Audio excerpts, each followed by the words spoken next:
Hello dear students, welcome to champions reasoning. This is your mentor Saurabh Singh. I hope आप सभी बहुत अच्छे हैं और आप सभी की प्रिपरेशन ज़बरदस्त चल रही होगी। एक और सीरीज़ मैंने स्टार्ट किया है जिसपे हम बैंक एग्ज़ाम 2024 को टारगेट करने वाले स्टूडेंट्स के लिए हर एक टॉपिक का जो सारा का सारा कॉन्सेप्चुअल पार्ट होता है उसको हम लेके आपके सामने डिस्कस करें। आज के इस डिस्कशन में, आज के इस सेशन में हमने चुना है सिटिंग अरेंजमेंट चैप्टर को, जिसके हम सभी कॉन्सेप्ट को डिस्कस करेंगे। बिल्कुल बेसिक से स्टार्ट करेंगे, ठीक है। जो भी इंपॉर्टेंट कॉन्सेप्ट्स हैं जिनको आपको जानना ही चाहिए, तो आपने बैक टू बेसिक्स देख रखा होगा अभी शायद अभी तक, लेकिन अभी इस सेशन में हम लोग चुन के हर एक पॉइंट को डिस्कस करेंगे। अगर आपके मन में कोई भी डाउट है उन पॉइंट्स को लेके, तो शायद इस वीडियो से आपका वो डाउट क्लियर हो जाए। तो अगर आप हमारे इस चैनल पर नए हैं तो आपसे रिक्वेस्ट है, प्लीज़ चैनल को सब्सक्राइब जरूर कर लीजिएगा, बेल आइकन प्रेस कर लीजिएगा और लगातार बने रहिएगा, क्योंकि लगातार बने रहने से कुछ होता है। चलिए शुरुआत करते हैं। ये चैनल अभी नया है बिल्कुल, और फर्स्ट वीडियो मैं एज अ वीडियो के फॉर्म में पहला वीडियो मैं आपके सामने रख रहा हूँ, और ये चैंपियंस रीजनिंग आपको दिखाई दे रहा होगा। सब्सक्राइब कर लीजिएगा इसको और दोस्तों में जरूर शेयर कीजिएगा इस चैनल के बारे में, बिकॉज आपको पता है कि हम इस चैनल का निर्माण एक्स्ट्रा सेशंस के लिए कर रखा है हमने, और कोशिश कर रहा हूँ कि आप तक वीडियोज़ पहुँचाता रहूँ, आप तक जो भी नॉलेज है उसको और शेयर करूँ और पहुँचाऊँ। एक इंट्रोडक्शन वीडियो भी है, आपको और जानकारी मिल जाएगी। इस वीडियो को आप जब जाएंगे हमारे चैनल पे तो ये वीडियो नज़र आ जाएगा आपको, और कुछ मेंस के वीडियो नज़र आएंगे।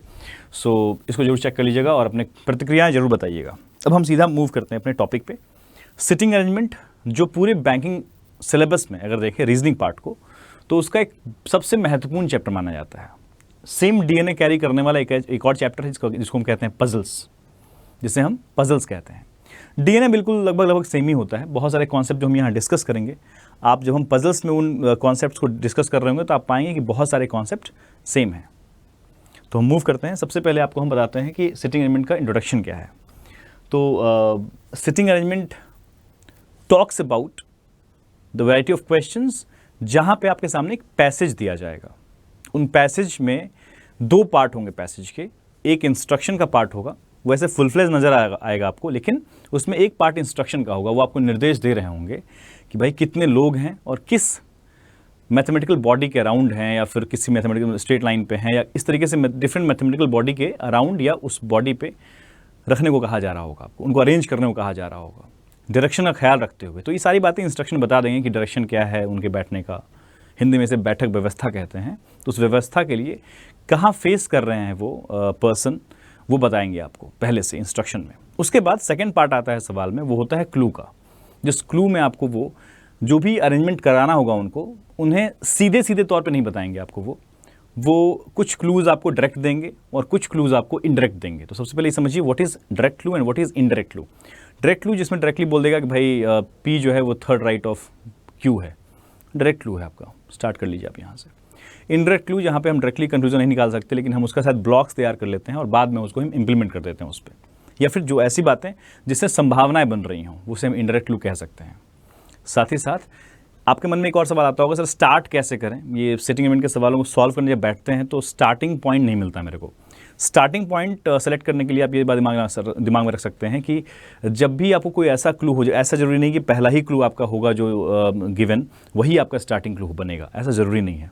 अमन हो जाया करता है, बेसिक क्वेश्चंस में ऐसा मिल जाया करता है आपको। लेकिन जब भी आप सवालों को सॉल्व करने बैठेंगे, बहुत सारे सवालों को लेकर बैठेंगे, तो अब का जो सवाल का ट्रेंड है, खासतौर पे 2023 में 22 में नज़र आना शुरू हुआ था उस तरह का सवाल, और अब प्रीलिम्स एग्जाम की तो बात कर रहा हूँ मैं, अलग अलग प्रीलिम्स एग्जाम की बात करें तो वहाँ भी ऐसा हो रहा है। तो स्टार्टिंग क्लू जो है ना, वो स्टार्टिंग पहला क्लू नहीं बन पाता है आपका। जो गिवन स्टार्टिंग क्लू है वो पहला क्लू नहीं बन पाता है। तो आपको सबसे पहले इत्मीनान रखना है और देखना है कौन सा ऐसा पोटेंशियल क्लू है जिससे हमारा कनेक्शंस बिल्ड हो रहा हो, चाहे वो सेकंड, थर्ड या मिडिल का कोई क्लू हो, या फिर हो सकता है नीचे में क्लू हो। अगर PO परीक्षा के प्रीलिम्स का सवाल देखेंगे आप, SBI PO, IBPS PO के प्रीलिम्स का, तो उसमें आपको दिखाई देगा कि आजकल का ट्रेंड ये चल रहा है कि आपके वो जो क्लू जिससे स्टार्ट करेंगे तो बड़ा आसानी से सवाल सॉल्व हो जाएगा, वो शायद सेकंड लास्ट क्लू हो और फिर कनेक्शन बहुत ईजिली बिल्ड हो रहा होगा आगे। लेकिन अगर आप पहले क्लू से चुनाव कर लिए, उसे शुरू कर दिया आपने, तो शायद आप सवाल में फंसेंगे या फिर संभावनाओं को ज़्यादा ले लेंगे या प्रोजेक्शंस बहुत ज़्यादा ले लेंगे। तो ये इंट्रोडक्शन है आपके इस चैप्टर का, जो मैं चाहता हूँ कि अपने दिमाग में आप सेट रखें। हो सकता है कि आपको इस पूरे बातों की जानकारी हो, थोड़ी टूटी फूटी होगी, लेकिन शायद मैं इस वीडियो के ज़रिए आपको साफ कर पा रहा हूँ। आगे बढ़ते हैं। एक और बात ध्यान रखिएगा कि ये हमारा वर्बल रीजनिंग का पार्ट है। चूँकि हम ये पहला वीडियो आपके सामने रख रहे हैं सिटिंग अरेंजमेंट टॉपिक का इस चैनल पे, तो समझिएगा कि अगर इसके बेसिक्स को, इसके डीएनए को समझेंगे आप तो सिर्फ पजल्स ही नहीं, मतलब मैंने कहा कि पजल्स और इसका डीएनए बहुत सिमिलर है, साथ ही साथ थोड़ा ही सा अंतर अगर देखें तो हमारे ब्लड रिलेशन या फिर डायरेक्शन डिस्टेंस में भी इसी का डीएनए मिलता जुलता होता है। क्यों? बिकॉज वहाँ भी वर्बल रीजनिंग ही है। बिकॉज ये 4 चैप्टर जो हैं, sitting arrangement, puzzles, blood relation और डायरेक्शन डिस्टेंस, तो ब्लड रिलेशन में जो पैसेज वाले सवाल होते हैं या फिर डायरेक्शन डिस्टेंस में आपके जो पैसेज बेस्ड क्वेश्चन होते हैं उनकी बात कर रहे हैं। बिकॉज डायरेक्शन डिस्टेंस में भी कोडेड बन जाता है और ब्लड रिलेशन में भी कोडेड बनता है, तो उसकी बात नहीं कर रहे हैं। अगर हम और भी क्लोजली देखेंगे तो वो भी वर्बल रीजनिंग ही है। अल्टीमेटली वहाँ इंस्ट्रक्शन में गिवन सेंटेंसेज ही होते हैं। तो जहाँ भी पैसेज हैं, गिवन फॉर्म ऑफ सेंटेंसेज, उनको हम जब डिकोड करके या फिर उनको हम जब कंक्लूजन निकाल के अरेंजमेंट में लेके आते हैं या फिर हम पजल्स में उनको अरेंज कर रहे होते हैं या फिर मैथमेटिकल बॉडी में, तो वो सारे का सारे, या फैमिली ट्री में या फिर हम डायरेक्शन डिस्टेंस प्लॉट में, तो सभी के सभी वर्बल रीजनिंग के पार्ट में आते हैं। तो थॉट प्रोसेस अगर यहाँ मजबूत है तो पजल्स में हेल्प करेगा, ये दोनों जगह है मजबूत है तो फिर आपका ब्लड रिलेशन में भी मजबूत होगा, डायरेक्शन डिस्टेंस भी उसको इंप्लीमेंट कर सकते हैं आप। आइए मूव करते हैं। So now we should talk about concepts. हमने इसमें 10 से 12 कॉन्सेप्चुअल पॉइंट्स बना रखे हैं और सारा ब्लैंक है, मैं यहाँ लिखता जाऊँगा अब यहाँ से। इंट्रोडक्शन पार्ट को मैंने लिखा नहीं क्योंकि मुझे लगता है वो सुनना बहुत गौर से सुनना बहुत ज़रूरी है और सुन के उसको इंप्लीमेंट करना बहुत ज़रूरी है जब आप सवाल को सॉल्व कर रहे हो। तो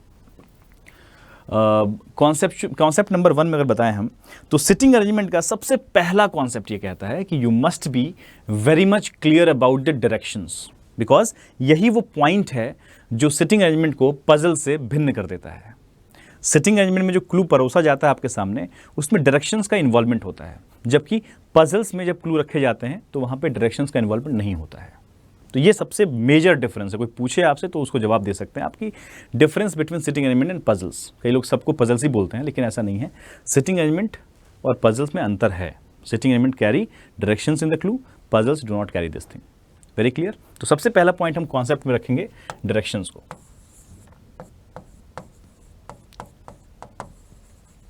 ठीक है ना। देखो डायरेक्शंस के मामले में जब हम डायरेक्शन बोलते हैं, डायरेक्शन दिशा, तो इसके मामले में सबसे पहले ख्याल आता है कि हम north, south, east, west, north east, north west, south east, south west की बात कर रहे होंगे, जबकि यहाँ पर उसका असर इस तरीके से नहीं होता है। डायरेक्शन जैसे हम बोलते हैं यहाँ पर डायरेक्शन, पहला कॉन्सेप्ट, तो यहाँ पे मायने होते हैं इसके कि you need to be very much clear about left and right, fetching the direction as left and right. आपको डायरेक्शंस को फेच करने में लेफ्ट राइट के तौर पे बहुत क्लियर होना पड़ेगा। This is the demand. So direction का मतलब क्या यहाँ पे होगा,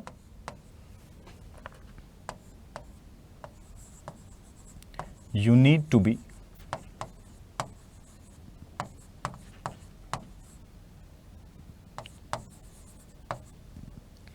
about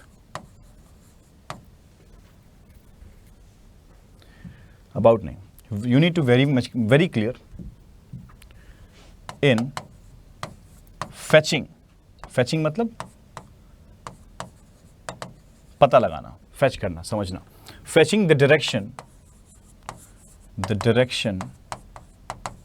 as left and right। ये पॉइंट बहुत अहम है कि आपको सबसे पहले पता होना चाहिए कि दिशा का असली मतलब क्या है, कि आपको लेफ्ट और राइट को समझने में, मतलब बाएं और दाईं ओर को समझने में बहुत स्पष्ट होना पड़ेगा। अब आप इसके हिंदी लिखने मत बोलिएगा मुझे, मैं बहुत स्पष्ट रूप से यहाँ पे इसका हिंदी अनुवाद कर देता हूँ आपके लिए कि आपको लेफ्ट और राइट के जजमेंट में बहुत क्लियर रहना पड़ेगा। ये सबसे पहला थंब रूल है कह सकते हैं आप इस चैप्टर का, पूरे चैप्टर का, सिटिंग अरेंजमेंट का। ठीक है ना। तो अब ये जजमेंट कैसे करेंगे हम लोग, तो मैं अलग अलग सिचुएशन में समझाता हूँ आपको। देखो अगर आप यहाँ पे एक टिप के तौर पर एक पॉइंट याद रखोगे ना, always assume yourself, always assume yourself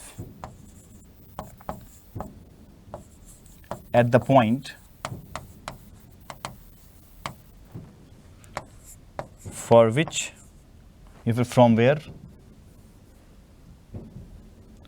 from where you need to fetch the direction। बहुत प्रैक्टिकल बात मैं कह रहा हूँ। और देखो मैं सबसे पहले बता दूँ कि इस डिस्कशन को मैं बहुत स्थिरता से, गंभीरता से आपको समझाता हुआ चलूँगा। तो मैं चाहूँगा हर एक स्टूडेंट जो इत्मीनान से पढ़ना चाहता है वो बहुत अच्छे से लास्ट तक वीडियो देखना। बहुत कुछ मालूम चल जाएगा आपको कि आखिर गलतियाँ कहाँ होती हैं, हम किस तरह का ढीलापन कहाँ कर रहे हैं। तो आज आपको ये सब मालूम चल जाएंगे इस वीडियो के जरिए। Always assume yourself at that point from where you need to face the direction. जहाँ से भी आपको दिशा का पता लगाना है वहाँ पर खुद को महसूस कीजिए, खुद को फील कीजिए। इससे बेहतरीन अप्रोच कुछ नहीं हो सकता, क्योंकि कई बार क्या होता है कि आप एंटी क्लॉकवाइज के मामले में फंस जाते हैं, लेकिन वहीं स्ट्रेट लाइन में क्या करेंगे एंटी क्लॉकवाइज का, ये भी पॉइंट है। तो मसला ये है कि I will request everyone to, जब ये बोला गया कि you need to assume yourself, always assume yourself, ये पॉइंट सबसे अहम है कि ऑलवेज अज्यूम योरसेल्फ। मतलब मान लो एक सर्कल है, अगर सिर्फ सर्कल की बात कर लेते हैं, 1 2 3 4 5 6 7 8, सबसे प्रैक्टिकल क्वेश्चन, सबसे अधिक बार देखा जाने वाला क्वेश्चन जो होता है वो होता है सर्कल क्वेश्चन। लेकिन आज का ट्रेंड क्या कहता है कि भाई आपको मिक्स डायरेक्शन के सवाल मिलते हैं। मतलब इसमें कोई बंदा इनसाइड देख रहा होगा, कोई आउटसाइड देख रहा है, फिर ये इनसाइड देख रहा है, फिर ये इनसाइड देख रहा है, ये आउटसाइड देख रहा है, ये आउटसाइड देख रहा है, फिर ये इनसाइड, ये बंदा फिर से इनसाइड, ऐसा कुछ हो रहा है। तो मिक्स डायरेक्शन में क्या होता है कि स्टूडेंट बहुत पजल्ड हो जाता है डायरेक्शन को फैच करने में। तो वहाँ पे क्या मैं हमेशा टिप की तरह बोलता हूँ कि आप जैसे ये लाइन बोला गया ऑलवेज अज्यूम योरसेल्फ, इसका मतलब है कि आप खुद को इस जगह पे अज्यूम कीजिएगा तो it is very easy to say कि हाँ ये राइट है और ये इसका लेफ्ट है। अगर यहाँ पे आप खुद को अज्यूम कीजिएगा तो ये बहुत ईजी कहना है कि ये राइट और ये लेफ्ट है। आप इस जगह पे खुद को अज्यूम कीजिए तो ये राइट और ये लेफ्ट है, ये राइट और ये लेफ्ट है। यहाँ देखिए पलट गया ये, लेकिन यहाँ आपके लिए बहुत ईजी है, राइट ये लेफ्ट है।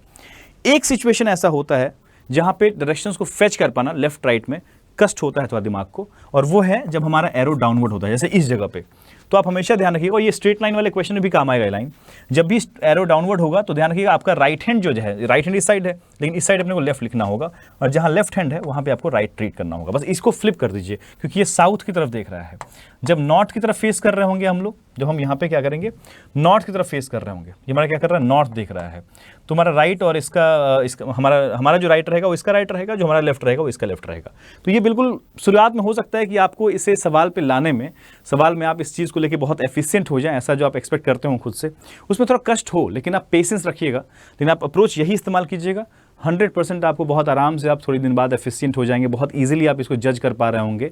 लेफ्ट राइट जब साउथ की दिशा में जब आपका फेस कर रहा हो कोई पर्सन, तब जब सोचना हो तो प्लीज़ ये लेफ्ट राइट को ऐसा फील करके ऐसा फ्लिप करना है, मेरे को राइट हैंड मेरा लेफ्ट हो गया, ये लाइन दिमाग में बोलिएगा ना, तो अपने आप आदत बन जाएगा, वो दिमाग में पैटर्न तैयार हो जाएगा दिमाग के अंदर कि ऐसा करना है, तो हमेशा सही करेंगे आप और कोई गलती नहीं करने वाले हैं। तो ये पहला कॉन्सेप्ट था जो आपके दिमाग में होना चाहिए। मैं हट जाता हूँ, एक बार आप देखें, आप इसका चाहें तो स्क्रीनशॉट ले सकते हैं। सो आपका कॉन्सेप्ट नंबर 1 था। Now will talk about concept number 2। Concept number 2 जो है वो कुछ वर्ड्स को लेके बातें हैं यहाँ पे, जैसे कि स्पेसिफिकली सिटिंग अरेंजमेंट में कुछ शब्द ऐसे परोसे जाते हैं जिससे आपका जो क्लूज दिए जाते हैं उनमें आपको समझने में कठिनाई हो, ताकि आप परेशान हो और आपको स्लो हो जाएं आप। लेकिन आपको बहुत पहले से अगर मालूम है उन शब्दों का मतलब क्या है, तो आप बहुत आसानी से उस कॉन्सेप्ट को, उसके कंक्लूजन निकाल लेते हैं और बहुत आराम से सवाल सॉल्व कर पाते हैं। बिकॉज अब वहाँ पे आपको सवाल सॉल्व करना, वहाँ पे मतलब निकालने बैठेंगे नहीं आप, क्योंकि आप मतलब पहले जानते हैं अगर ये वर्ड यूज़ किया गया तो इसका मतलब किससे रिलेट हो रहा है ये चीज़। तो यहाँ पे एक वर्ड लिखूंगा मैं सेकेंड कॉन्सेप्ट में, रिलेटिव प्रोनाउन के कुछ वर्ड्स होते हैं। रिलेटिव प्रोनाउन के कुछ वर्ड्स हैं, जैसे कि आप यहाँ पे हु को ट्रीट कर सकते हैं, हु, विच, हुज, whom, ऐसे शब्द हैं जो आपके लिए यहाँ पे यूज़ किया जाता है। इसमें सबसे अधिक टाइम जो इस्तेमाल किया जाता है वो ये शब्द है और ये शब्द है। मतलब whose और whom बहुत रेयर है, लेकिन फिर भी आपको मालूम होना चाहिए कि ये वर्ड भी हैं। एग्जाम्पल के लिए मैं आप यहाँ पे एग्जाम्पल लिख लेता हूँ एक छोटा सा, तो आई थिंक मुझे लगता है कि आप ज़्यादा बेहतर समझ पाएंगे। एग्जाम्पल आपके सामने ये रहा, इसमें लिखा हुआ है, मान लो A is third left of B who is second right of C, ऐसा लिख दिया गया। A is third left of B, who is second to the right of C। A B के बाएं तीसरा है जो C के दाएं दूसरा है। इसका हिंदी अनुवाद ये हो गया। अगर आप हिंदी में पढ़ना चाहते हैं तो आप इस बात को, जैसे मैं अनुवाद किया तो आप स्लो करके लिख लीजिएगा इसको, अगर आपको हिंदी में समझना है इस बात को। तो मैं इसलिए हिंदी में बोलता जा रहा हूँ, तो कभी मैं समझिएगा कि मैं इंग्लिश में लिख रहा हूँ तो सारी बातें इंग्लिश में हो रही हैं, ऐसा नहीं। मैं लिख रहा हूँ इंग्लिश में, लेकिन मैं समझा रहा हूँ तो हिंदी में समझा रहा हूँ। तो ए बी के बाएं तीसरा है जो सी के दाएं दूसरा है, इसका हिंदी अनुवाद ये हो गया। अब इसको हम एक प्लॉट पे लेके आते हैं ताकि आप इसको बहुत बेहतर तरीके से समझ पाएं। हमने एक सर्कल ड्रॉ कर लिया, इसमें हम 8 लोगों को बिठा लेते हैं। पहले तो 8 एक स्टैंडर्ड डिस्कशन के लिए हमारे पास स्टैंडर्ड डेटा होता है 8। मान लो सभी लोग केंद्र की ओर देख रहे हैं। सभी लोग कहाँ देख रहे हैं? केंद्र की ओर देख रहे हैं। बिकॉज इनिशियल स्टेज में आपको मैक्सिमम सवाल केंद्र की ओर देखने वाले मिलते हैं और मिलना भी चाहिए, ताकि आप मजबूती के मजबूती से इस चैप्टर को जकड़ सकें, अपने दिमाग में बिठा सकें। सबसे पहला चीज़, जब भी आप शुरुआत करें तो शुरुआत सर्कल है तो कहीं से भी कर सकते हैं आप, लेकिन मैं फिर भी बताऊंगा आपको कि you should start from the bottom place, इस जगह से स्टार्ट कीजिएगा। साइकोलॉजिकली ये बहुत बिल्ड देगा आपको, क्योंकि इनिशियली आपको इनसाइड फेस करने वाला सवाल मिलेगा। जब इनसाइड फेस करने वाला सवाल मिलेगा तो ये यहाँ से स्टार्ट करेंगे तो आपको ये पर्सन हमेशा नॉर्थ फेस करता हुआ नजर आएगा। तो आपका जो जजमेंट होता है इनिशियली, जो पकड़ते हैं आप चैप्टर को बहुत मजबूती से पकड़ते हैं, वो आपको आगे के लिए बूस्ट देगा, किक देगा, कॉन्फिडेंस बढ़ेगा आपका। इसलिए मैं हमेशा बोलता हूँ यहाँ से स्टार्ट करो। तो कल को अगर आपको यहाँ के पर्सन को आउटसाइड दिखाना रहेगा ना, तो भी आप यहीं रखोगे और वो ज़्यादा फायदेमंद होता है। ये हमेशा ध्यान रखिएगा। एक फिक्स पैटर्न दिमाग को समझा दीजिए तो वो एफिशिएंटली रिएक्ट कर पाएगा उस चीज़ को लेके। अब हम इसके फर्स्ट पार्ट को, इस सेंटेंस को हम दो पार्ट में ऑब्जर्व करेंगे हमेशा। पहला पार्ट क्या कहता है, A is third to the left of B. हम चूंकि ए जो है वो बी पे डिपेंडेंट है तो हम बी को यहां फिक्स कर लेंगे। उसने कहा A is third left. Third left का मतलब क्या हुआ, गैप ऑफ 2। फोर्थ लेफ्ट मतलब gap of 3। Fifth left that means gap of 4। या फिर यहां पे लेफ्ट की जगह राइट रहेगा, ये थर्ड राइट तो भी गैप ऑफ 2। जब भी रहेगा ऐसा, fourth right that means gap of 3। जितना बोलेगा, फोर्थ बोलेगा एक कम गैप रखिएगा, फिफ्थ बोलेगा एक कम गैप रखिएगा हमेशा, लेफ्ट राइट जो भी रहे। तो A is third to the left of B, हमने बी यहां बिठा दिया, इसका बाएं पता इधर होगा। गैप ऑफ 2 के बाद आराम से हम ए को यहां प्लेस कर देंगे। तो A is third to the left of B, very simple. अब हम इस वर्ड का, जो जिस वर्ड के लिए हम पूरा सेंटेंस, ये पूरा डिस्कशन कर रहे हैं, ये वर्ड कौन सा है, हु। इसका तकनीकी जो इस्तेमाल यहां पे वो क्या है, तो ये हमेशा जस्ट नियरेस्ट एलिमेंट होता है। नियरेस्ट जो एलिमेंट दिया जाएगा, ए बी सी, जैसे हमारे पास 3 एलिमेंट है, जो नियरेस्ट एलिमेंट होगा हिंदी में भी उस पर अटैक करता है, ये उसके लिए काम करता है। ये मतलब बी को आप आराम से यहाँ पे ट्रीट कर सकते हैं। बी को आप समझिए तो यहाँ आ गया, या फिर इसको रनिंग भी पढ़ सकते हैं, B who is second right of C, या फिर B is second right of C. दो पार्ट में से तोड़ सकते हैं आप उसको। तो ये हु जो होगा, या फिर यहाँ पे विच रख दिया जाए, हुज रख दिया जाए, हुम रख दिया जाए, हमेशा वो नियरेस्ट एलिमेंट के लिए काम कर रहा होगा। तो B is second right of C. B जो है ना वो सेकंड राइट है, किससे, सी से। सेकंड का मतलब क्या होगा, गैप ऑफ 1। तो या तो यहां आएगा या तो यहां आएगा। अगर सी यहां रखेंगे तो सी के सेकंड राइट में बी होगा, और सी यहां रखेंगे तो सेकंड लेफ्ट में होगा। उसने कहा C B is second right of C, तो हमने सी यहां रख दिया, सी के सेकंड राइट में बी हो गया। तो ये हमारा एक सेंटेंस है। सोचिए 3 एलिमेंट आराम से सेट हो चुका है। अब पूरा सेंटेंस में नेक्स्ट जो कंडीशन समझाने वाला हूं, कॉन्सेप्ट आपको, उसमें सेम ही सेंटेंस रखने वाला हूं, लेकिन वहां पे इस हु के जगह कोई और वर्ड होगा, सिर्फ इस जगह पे। बाकी सब कुछ एक एक लफ्ज सेम रहेगा। यहां पे मैं एंड कर दूंगा या फिर बट कर दूंगा, आप देखिएगा उस सी का प्लेसमेंट बदल जाएगा, सिर्फ सी का प्लेसमेंट बदलेगा, ए और बी तो सेम ही जगह रहेगा। तो इसके लिए हम नेक्स्ट स्लाइड में चलते हैं, मतलब कि नेक्स्ट कॉन्सेप्ट नंबर 3 पे आते हैं। ये सेकंड कॉन्सेप्ट है। कॉन्सेप्ट बाय कॉन्सेप्ट क्लियर रखिए कॉन्सेप्ट दिमाग में, ठीक है, ओके।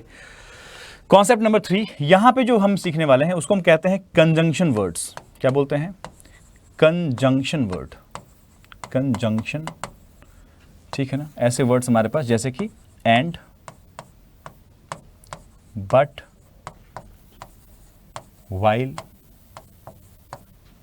एक होता है इज, ठीक है ना, मतलब कॉमा इज रहेगा वहां पे, और एक रहेगा, कई बार ऐसा रहेगा कि सिर्फ कॉमा के बाद शुरू कर देगा, या फिर कॉमा, यहां कॉमा इज मान लीजिएगा, कॉमा इज, या फिर यहां पे सिर्फ कॉमा रहेगा। तो ऐसे सिचुएशन में हमेशा ये फर्स्ट एलिमेंट की तरफ काम करता है। क्या करता है, फर्स्ट एलिमेंट की तरफ। एग्जांपल समझिए, सेम एग्जांपल देता हूं मैं। क्या सेंटेंस था, A is third left of B, right. A is third left of B, but, यहां एंड लगा दीजिए, बट लगा दीजिए। एंड और बट यहां पे सबसे ज्यादा टाइम देखने को मिलता है। But is second right of C, ये हमारा सेंटेंस है। फिर से हम एक सर्कल ड्रॉ करते हैं और आपको डिफरेंसेस दिखाते हैं क्या डिफरेंसेस हैं। So this is your circle. हमारे पास फिर से 8 लोगों को मैं बिठा रहा हूं यहाँ पे। फिर से हमारे सभी के सभी लोग केंद्र की ओर देख रहे हैं। बेसिक समझने के लिए बहुत इजी, अच्छा एग्जांपल होता है ये वाला। फर्स्ट पार्ट हमारे पास बिल्कुल सेम है। फिर से ए इज एक्चुअली पूरा पार्ट ही सेम है, बट यहाँ पे वर्ड आ गया। A is third left of B, हमने बी को यहाँ प्लॉट किया। ए इज थर्ड लेफ्ट मतलब ऑफ कोर्स ए यहीं आएगा। Now the impact of this word but, या फिर यहाँ पे एंड जोड़ दिया जाए, या फिर कॉमा इज रख दिया जाए, है ना। A is third left of B, comma is, मान लो यहाँ पे बट होता है नहीं, सिर्फ कॉमा, यहाँ बी के बाद कॉमा लग जाता है, is second right of C, तो वहां पे जो अटैक होगा वो फर्स्ट एलिमेंट पे हो जाएगा। दैट मीन्स कि ये जो बट है ये इंपैक्ट किस पे डालता है, फर्स्ट एलिमेंट पे डालता है। ठीक इसी प्रकार जैसे यहाँ पर हमारे पास हु जो है वो बी पे अटैक करता है, वैसे हमारे पास जो बट है वो इस पे यहाँ पे इंपैक्ट कर रहा होता है। दैट मीन्स आप यहाँ पर ए को इस बार ऑब्जर्व करेंगे, ए is second right of C. ये जो ए है ना ये सेकंड राइट है किससे, सी से। सेकंड का मतलब क्या था, टेक्निकली गैप ऑफ 1। तो गैप ऑफ 1 में यहां हो सकता है सी, या तो यहां हो सकता है सी। तो उसने बोला ए इज सेकंड राइट ऑफ सी। अगर सी यहां रखेंगे तो सेकंड राइट होगा, सी यहां रखेंगे तो सेकंड लेफ्ट हो जाएगा। हमने सी को यहां प्लॉट कर दिया। अब आप सिर्फ इतना ब्यूटी ऑफ द वर्ड देखिए आप कितना क्लियर है।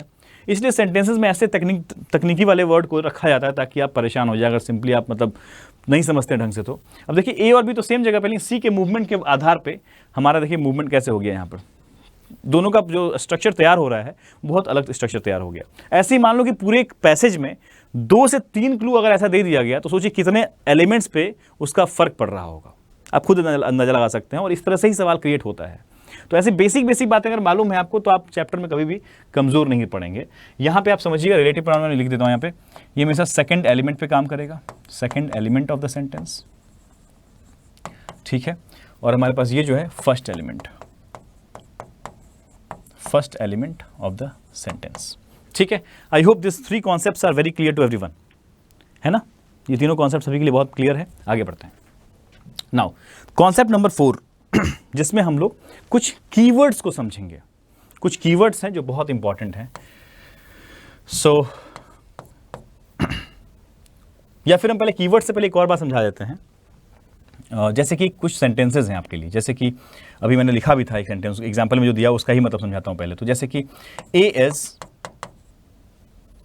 थर्ड, या फिर कुछ भी लिख दिया जाए, 4th 5th 6th कुछ भी लिखा जाए।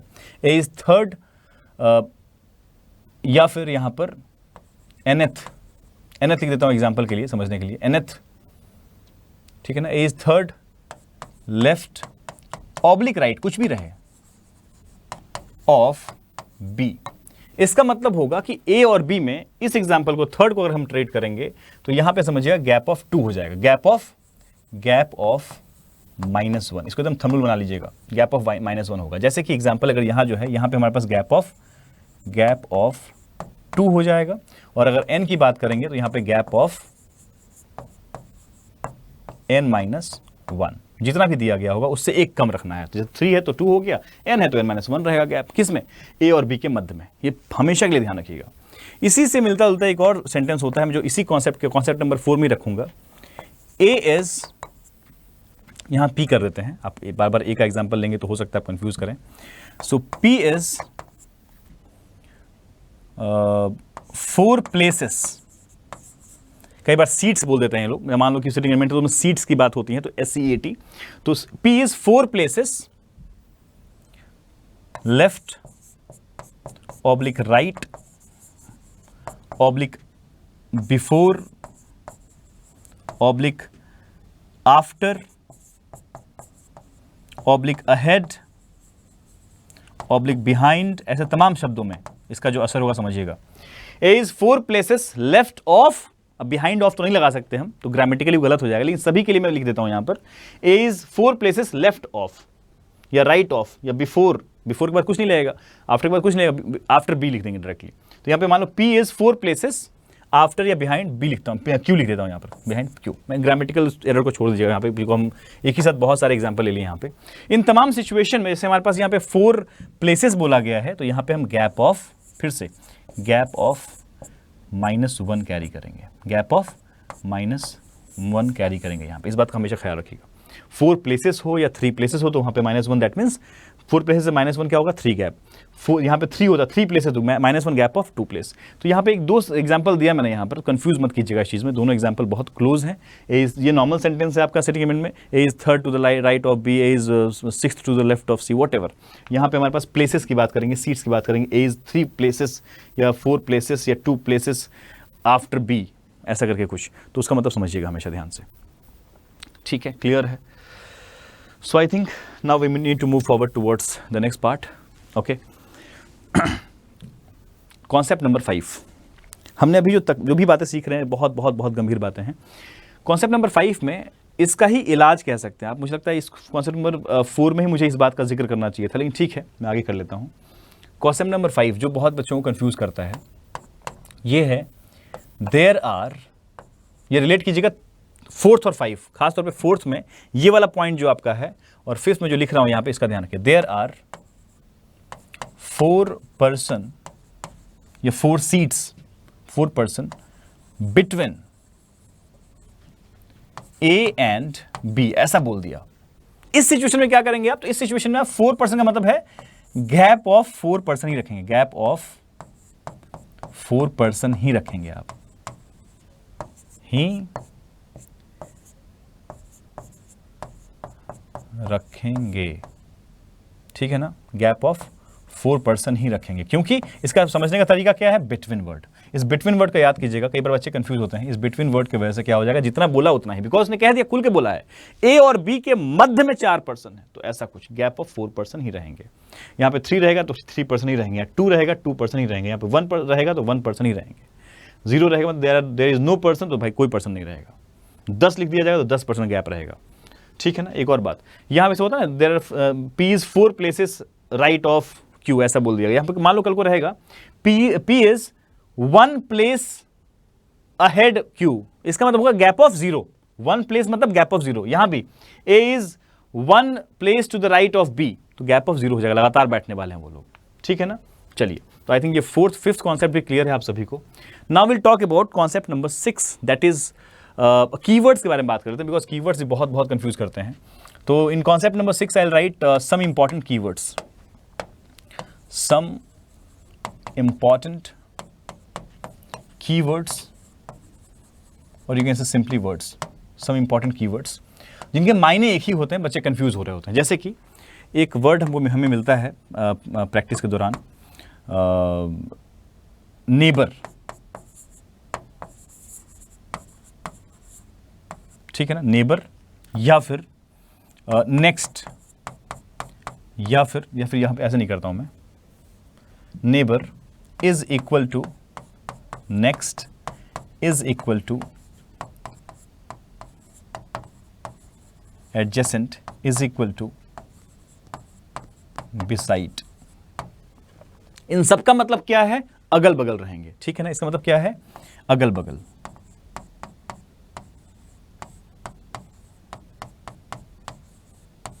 ठीक है ना, एकदम क्लियर रखिएगा दिमाग में बातों को।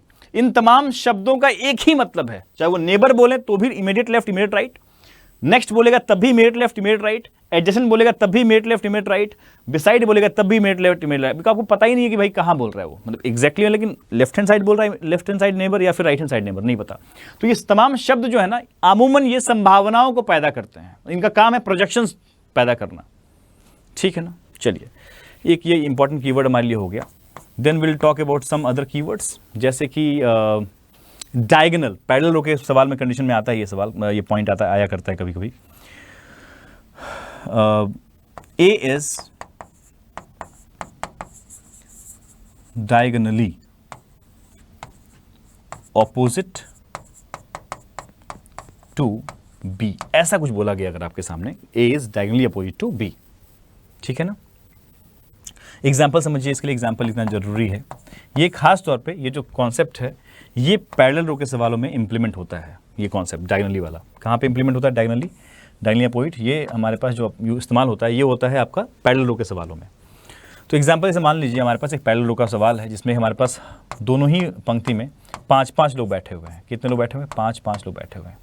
और जब बोला गया डायगोनली अपोजिट, तो हमारे पास डायगोनली अपोजिट कौन कौन है समझिए। यहाँ पर हमारे लिए ये जो पॉइंट है यहाँ से ये डायगोनली अपोजिट है आपस में, और ये डायगोनली अपोजिट है, बस ये आपस में डायगोनली अपोजिट है।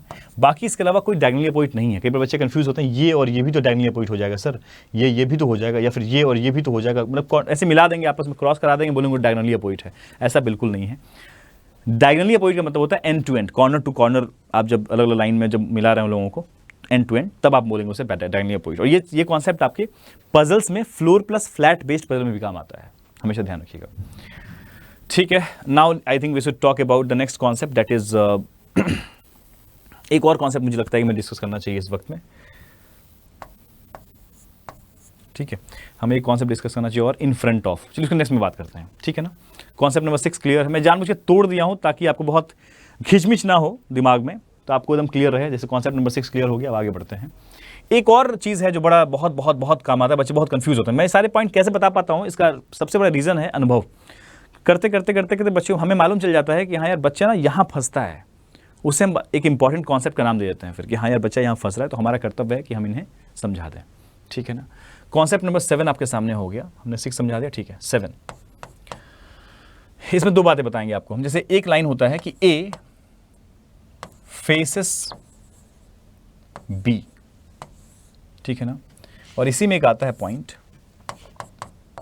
ए and B faces each other.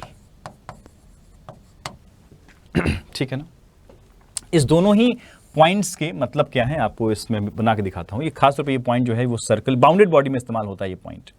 I am just taking an example for circle. हमने मान लो यहाँ पे 8 लोगों के लिए जगह बना लिया, ठीक है ना। हमारा ए यहाँ पर है और हमें नहीं मालूम है कौन कहाँ देख रहा है, सवाल में नहीं बताया गया।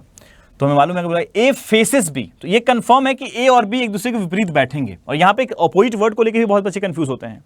A is sitting opposite to B, तो इट इज क्लियर कि वो आमने सामने बैठेंगे।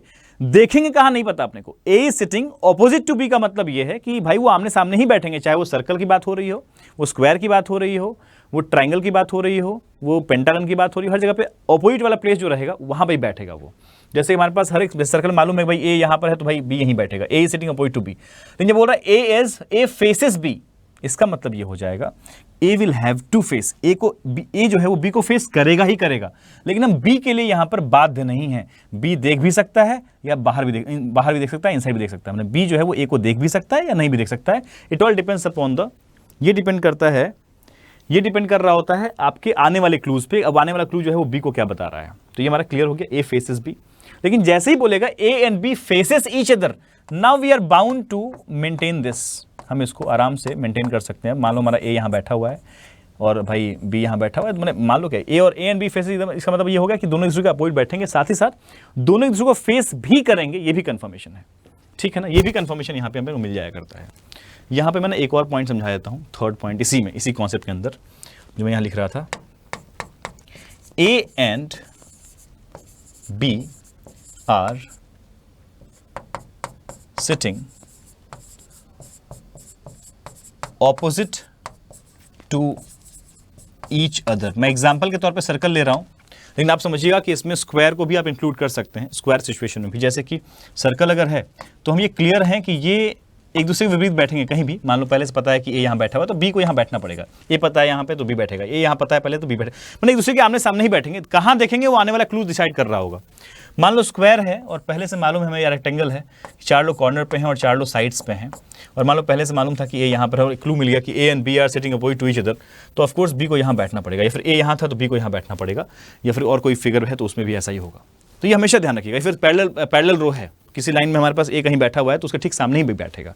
डायरेक्शंस क्लू के आधार पर तय है। अगर ये पहले से इंस्ट्रक्शन में तय है कि कॉर्नर वाले इनसाइड देख रहे हैं, साइड्स वाले आउटसाइड देख रहे हैं, या वाइस वर्स, तो हो जाएगा।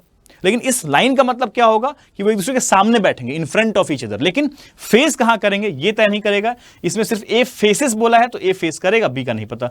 इसने बोला A and B faces each other, तो ऑफकोर्स इसमें दोनों एक दूसरे को फेस करेगा, ठीक है। इसमें बी आजाद है, इसमें ए और बी दोनों आजाद है। इंस्ट्रक्शन के तौर पे चलेंगे हम इसमें, दैट्स इट। ये हमारा कॉन्सेप्ट नंबर 7 रहा। आगे बढ़ते हैं। I think we are going in right direction.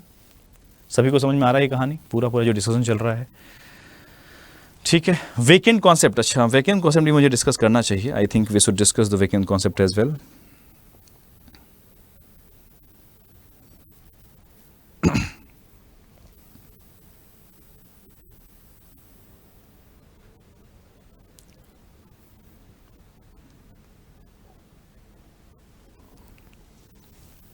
चलिए एक और कॉन्सेप्ट डिस्कस करते हैं हम लोग, जिसे हम कहेंगे मैक्सिमम मिनिमम कंसेप्ट, या फिर एटलीस्ट एटमोस्ट। एक वर्ड होता है एटलीस्ट,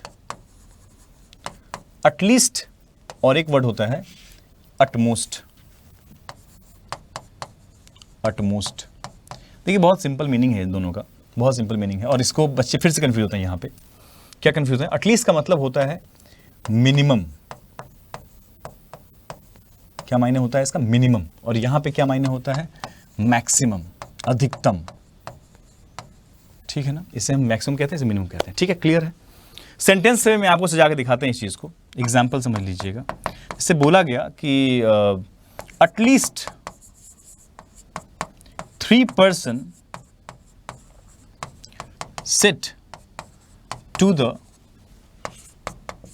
राइट ऑफ बी।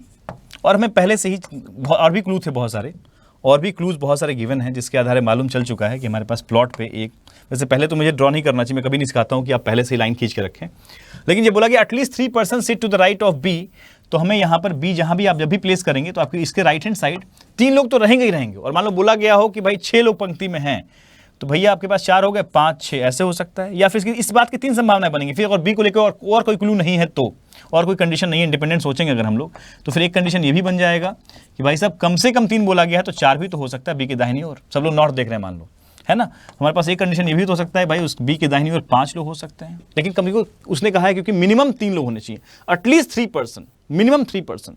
वैसे ही जैसे यहां पे आएगा अटमोस्ट मतलब मैक्सिमम, तो अगर बोल दिया सेम लाइन बोला गया, एग्जांपल यहां ले लीजिए, बोला गया अटमोस्ट 3%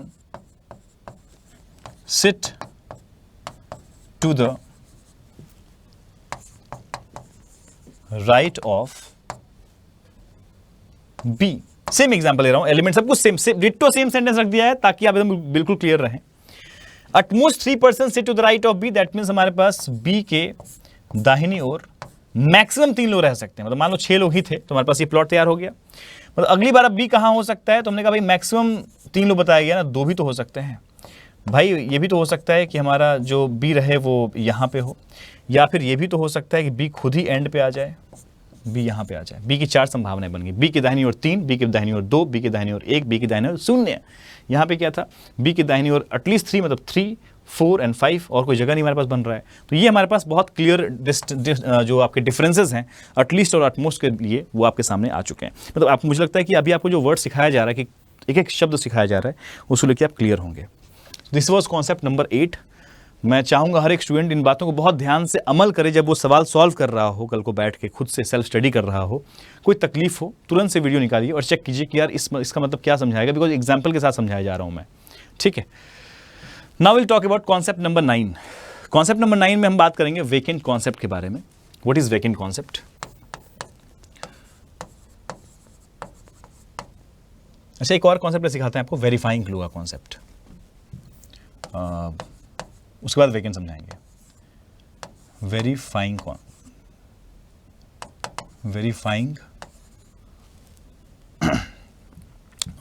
क्लू कॉन्सेप्ट। देखो इसमें ना आजकल बहुत अच्छा क्लू बनाया जा रहा है। वेरीफाइंग क्लू के बहुत सारे तरीके बना दिए गए हैं आज के ज़माने में, बहुत सारे तरीके बनाए गए हैं। तो मैं इसको एग्जाम्पल के जरिए समझाऊंगा आपको। जैसे पहला एग्जाम्पल समझिए, देयर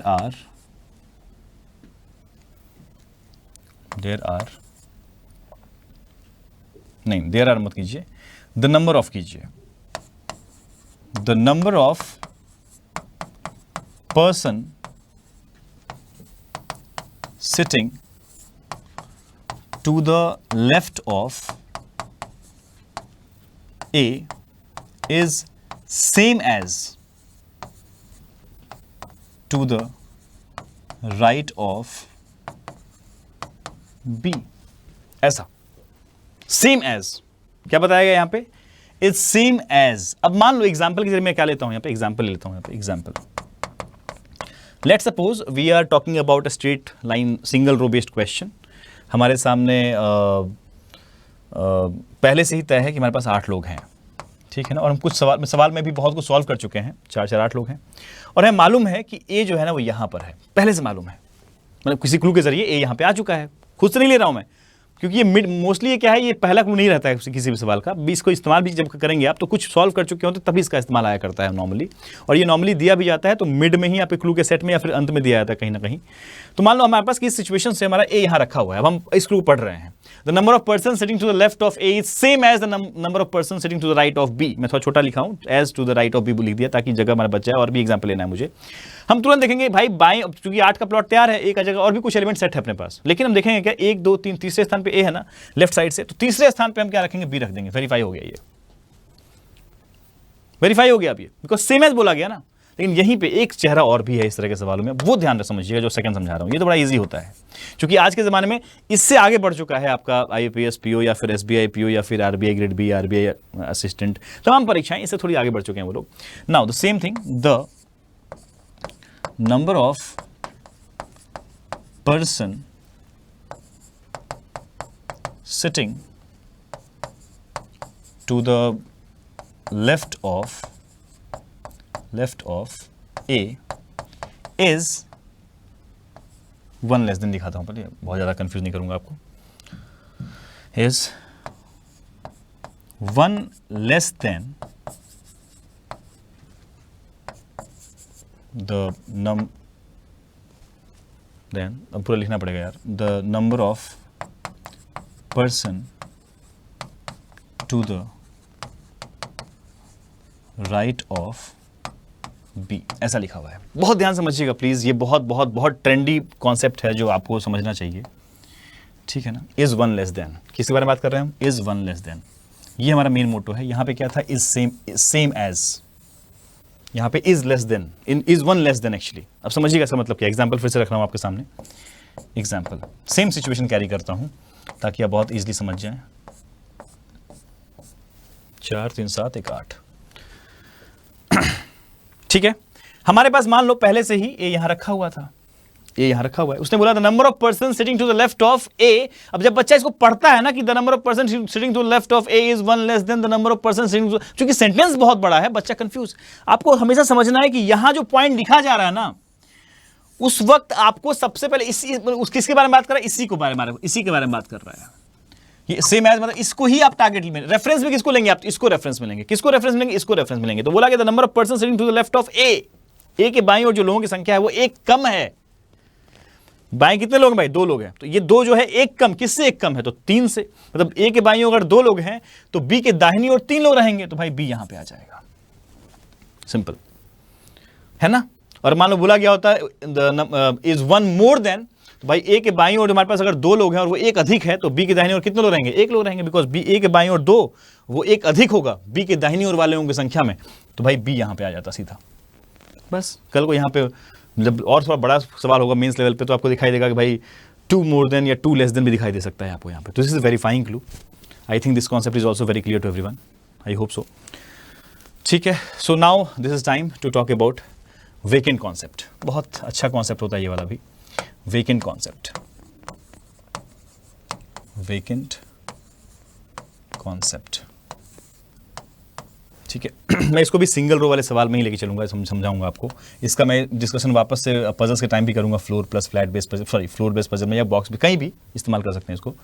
वेकेंट कॉन्सेप्ट क्या कहता है? जैसे कि आप समझिए एक सेंटेंस लिखा हुआ है, पहला सेंटेंस मान लिखा हुआ है इस तरीके से, there are 2 person between A and B. और जिस सवाल का एग्जांपल ले रहा हूं मैं, जिसमें जो भी ये क्लू है आपका किसी गिवन क्वेश्चन का, उसमें मान लो हमारे पास गिवन था, given that we have 8 person in a straight line, straight line having 9 seats, that is 1 seat is vacant। इसका मतलब क्या हो गया कि एक सीट क्या है? वेकेंट है। ठीक है, क्लियर है। मैं इस बात को अलग से थोड़ा सा मैं एग्जांपल ले रहा हूं, सवाल मतलब आपके सामने सवाल का इंस्ट्रक्शन समझिए लिख दिया हूं मैं यहां पर, थोड़ा छोटे तौर पे लिखा हूं ताकि आप समझ जाएं कि सवाल का कंडीशन क्या है, उसके आधार पे वेकेंट कॉन्सेप्ट सीख लीजिए आप। सो मैंने पहला कंडीशन रखा, there are 2 person between A and B, and let's suppose हमारे पास जो सिचुएशन है वो ऐसा कह रहा है। एग्जांपल समझिएगा यहाँ पर कि एग्जांपल में हमारे पास ऐसे कुछ बना हुआ है सिचुएशन, और हमें मालूम है पहले से कि ए जो है वो यहीं बैठा हुआ है। तो हमारे पास इस तरीके से हम ड्रॉ कर रहे हैं। हमारे पास कुछ भी और सिचुएशन था, इसमें कुछ और भी एलिमेंट सेट कर चुके हैं। 3 3 6 2 8 1 9 सीट तो हमारे पास 9 हो गए। लोग हमारे पास कितने हैं भाई? लोग हमारे पास 8 हैं, तो एक सीट खाली रहने वाला है। लेकिन जब उसने बोला ना there are 2 person between A and B, तो हमारे पास 2 संभावनाएं बनेंगी भाई। एक तो हो सकता है कि 2 सीट यहां रहे और ऑफ कोर्स दोनों सीट पे 2 पर्सन रहे, लेकिन एक और ये हमारे पास पॉसिबिलिटी नंबर 1 रहेगा। जब भी ये बोलेगा ऐसे तो उसका मतलब 2 पर्सन बोल दिया ना, तो पर्सन तो हमारे पास भाई हो सकता है 3 सीट रहे, उसमें 1 सीट खाली रहे, ऐसा हो सकता है। ये हमने ए यहां रखा, 3 3 6 3 9, ठीक है ना। तो हमारे पास इस बार क्या कर रहे हैं हम? बी को यहां प्लेस कर रहे हैं। क्यों? बिकॉज हमें नहीं पता कि भाई वैकेंट सीट कहां पे होने वाला है, तो इस 3 जगह में से कोई एक जगह पे खाली रह जाएगा। हम इस चांस को भी लेके चलेंगे। एक हमने लेके चल रहे हैं हम लोग प्रोजेक्शन कि भाई दोनों सीट रहेगा, दोनों कहीं और वैकेंट मान लो इधर रहेगा या फिर यहां रहेगा, लेकिन हमें बताया गया कि ए और बी के मध्य में 2% ऐसे हो सकते हैं, 2% यहां भी हो सकते हैं कि एक कोई 3 में से खाली रहे और 2% रहेंगे फिर उस पर, बिकॉज एक सीट खाली रहने वाला। तो ये 2 संभावनाएं बनी। लेकिन जब वो ऐसे बोलेंगे आपके सामने, जब इसका एक लास्ट एग्जांपल समझिएगा, जब आपके सामने सेम सेंटेंस बनाया जाए, there are there are two places या two seats, places oblique seats between A and B बोला जाएगा, तो आपके लिए बहुत इजी है ये समझना कि भाई आपको यहां पर you are vacant, same condition में, सेम ही उसी कंडीशन में ये लाइन बोला गया, तो आपके लिए बहुत इजी है समझना कि यहां पे आपको 1 2 3 4 5 6 7 8 9 ऐसे ड्रॉ किया आपने, और आपका ए कहां पे था भाई, यहां पे, तो you are bound to put the B here, that means gap of 2 ही मेंटेन करेंगे इसमें आप, वैकेंट सीट कहीं और ही होगा, ये कंफर्म हो जाइएगा आप। क्या बोला उसने, देयर आर 2 प्लेसेस, 2 ही प्लेस है यहां पर, या 2 सीट है आपके पास, तो ऑफकोर्स गैप ऑफ 2 ही मेंटेन करना है आपको। या कल को यहां पे एक और इसका एग्जांपल समझिएगा, इसी का एक समझिएगा, ऐसे लिखा जा सकता है कि A is third left oblique right of B, ठीक है ना। तो गैप ऑफ यहां 2 ही रहेगा, किसका गैप, तो सीट्स का। जब भी लेफ्ट राइट करके भी देगा ना वो लोग, तो सीट की बात कर रहे होते हैं, वहां पे गैप नहीं मानना है आपको। तो इन दोनों कंडीशंस में जो यहां लिखा गया है और जो यहां लिखा गया है, उसमें गैप को, जब वैकेंट का कॉन्सेप्ट रहेगा तो भी गैप वाला कॉन्सेप्ट वहां पे इंप्लीमेंट नहीं होगा, आप सीट को वहां लेके चलेंगे कंडीशन में। लेकिन जब बोलेगा वो लोग कभी पर्सन, तो आपको वहां पे प्रोजेक्शंस में वैकेंट को काउंट करना पड़ेगा। सो मुझे लगता है कि आपके ये 10 मेजर कॉन्सेप्ट हैं इस चैप्टर के, वो आपके सामने हैं। मुझे लगता है कि आपकी प्रिपरेशन में, आप जब प्रैक्टिस कर रहे होंगे, तो ये बहुत हेल्प करेगा आपको थोड़ा सा बूस्ट करने में, मजबूत करने में। और कोई डाउट रहेगा तो इस वीडियो के जरिए आप उसको सीख सकते हैं, वापस से रिकॉल कर सकते हैं अपने कॉन्सेप्ट को, आप रिवाइज कर सकते हैं और उसको इस्तेमाल कर सकते हैं प्रैक्टिस में। So I hope that this discussion was very clear to everyone. So that's all. बाकी अगर आप हमारे चैनल पर नए हैं तो आपसे रिक्वेस्ट है चैनल को सब्सक्राइब कर लीजिएगा, और ऐसे ही वीडियोज़ जिसमें मैं शांति से बिना कॉमेंट पढ़े हुए आपको कॉन्सेप्चुअल जो नॉलेज होगा वो आपके सामने लेके आता रहूँगा। सो प्लीज़ चैनल को सब्सक्राइब जरूर कर लीजिएगा, दोस्तों में जरूर शेयर कीजिएगा, और ध्यान रखिएगा रीजनिंग सीखना है तो चैंपियंस रीजनिंग पे आना है, और क्योंकि चैंपियंस रीजनिंग का नाम भी ऐसा ही है कि वो आपको हमेशा पॉजिटिव ऊर्जा से भरा रखेगा। इस वीडियो को देखने के लिए धन्यवाद। अपनी प्रतिक्रियाएं इस वीडियो के नीचे कमेंट बॉक्स में जरूर रखें, चैट बॉक्स में नहीं, कमेंट बॉक्स में जरूर रखें, और बताएं कि कैसा लगा वीडियो आपको, और किस टॉपिक पे आपको इस तरह का वीडियो चाहिए। मैं उस टॉपिक पे वीडियो बना के लेके आऊँगा, इस तरह का कॉन्सेप्चुअल आप जरूर बताएं, मैं जरूर लेके आऊँगा। Thank you. और सेशन को लाइक कर लीजिएगा, और दिल करे तो दोस्तों में शेयर कर लीजिएगा। हमारे चैंपियंस रीजनिंग के लिए एक बेहतरीन टेलीग्राम ग्रुप बना रखा है, मैंने चैनल बना रखा है, उसको आप, चैनल भी है और ग्रुप भी है, आप उसको सर्च कर लीजिएगा, चैंपियंस रीजनिंग करके चैनल भी है और ग्रुप भी है, आप सर्च कीजिए और अपने आप को इसमें शामिल कीजिए। बाकी थैंक यू, दोस्तों में शेयर कर दें, लाइक कर लीजिएगा सेशन को, और सब्सक्राइब कर लीजिएगा चैनल को। Thank you, bye bye, all the best. और हाँ, आप सभी को दिवाली की ढेर सारी शुभकामनाएं। ये प्रकाश का पर्व है और हम चाहते हैं कि आपके जीवन में प्रकाश इस तरीके से फैलता रहे, और मैं भी थोड़ा कोशिश करता रहूं आपके जीवन में प्रकाश फैलाने की। Thank you.